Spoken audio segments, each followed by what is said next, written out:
I'm still here at the Future Car Challenge, joined by the one and only Robert Llewellyn. Robert, how are you, sir? Very well, thank you. Very Lovely good. to see you. Now, it's a bit of a cold morning, but what a fantastic event. Yeah. How many, it's third year this year. Have you done it every year? Yes, I have. I think so. Yes, I've certainly done.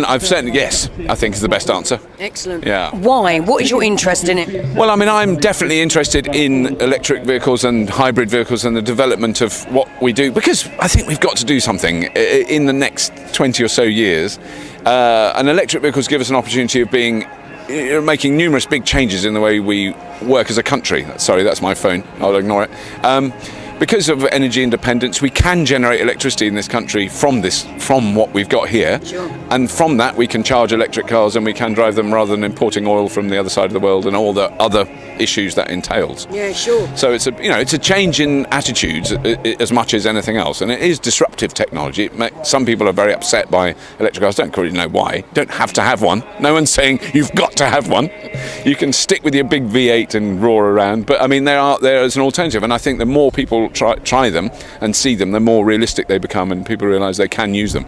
Well, for its only being its third year, I have to say, from last year to this year, I have seen more about these vehicles and more on the road than what I've ever seen. So within 1 year, Robert, it's come quite far, isn't it? And I've noticed that there's a lot less resistance, and there'll be some other vehicles arriving soon that literally are just about to arrive on the market in this country. There's a Renault Zoe which will arrive soon, which is really a kind of game changer because it's much cheaper. It's a smaller like little hatchback electric car, but with over 100-mile range, 130-mile range. And once you drive them, I've driven 22,000 miles in an electric car in the last year, and it's cost me about £300.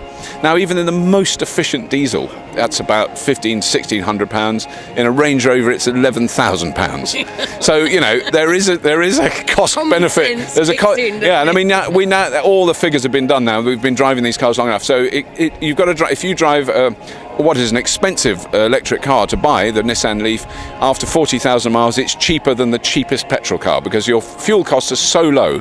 Wow. Particularly if you charge at night, which is when you should charge electric cars, which when we do, is much cheaper. So you've got one at home? Got one at home, yeah. What have you got? Nissan Leaf. I'm driving a Nissan Leaf, yeah. And who are you driving for today? I'm with British Gas today, because British Gas are really, I'm proud to support them, because it's a difficult thing with corporate sponsorship, but they are really committed to supplying the charging infrastructure, which really helps. And they care, don't and they? I think they are actually genuine. It's not just been a 1 week PR stunt. They've been sticking with it for years. They've had a lot of criticism for it, and they've stuck with it and carried on doing it. So they're fitting. I've got a British Gas charger in my house, and it does make a difference because it charges the car faster.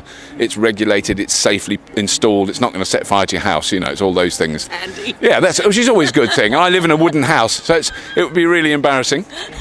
I drive an electric car, but my house burnt down. Would not be good. Not really.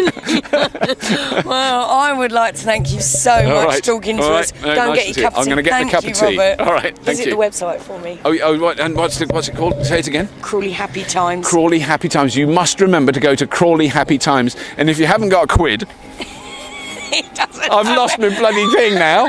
I had it. Oh no, there it is. If you haven't got a quid and you go to the supermarket, you put your Crawley Happy Times quid in the slot. That makes me so happy. I'm so glad you like it. All right, thank you. Take care.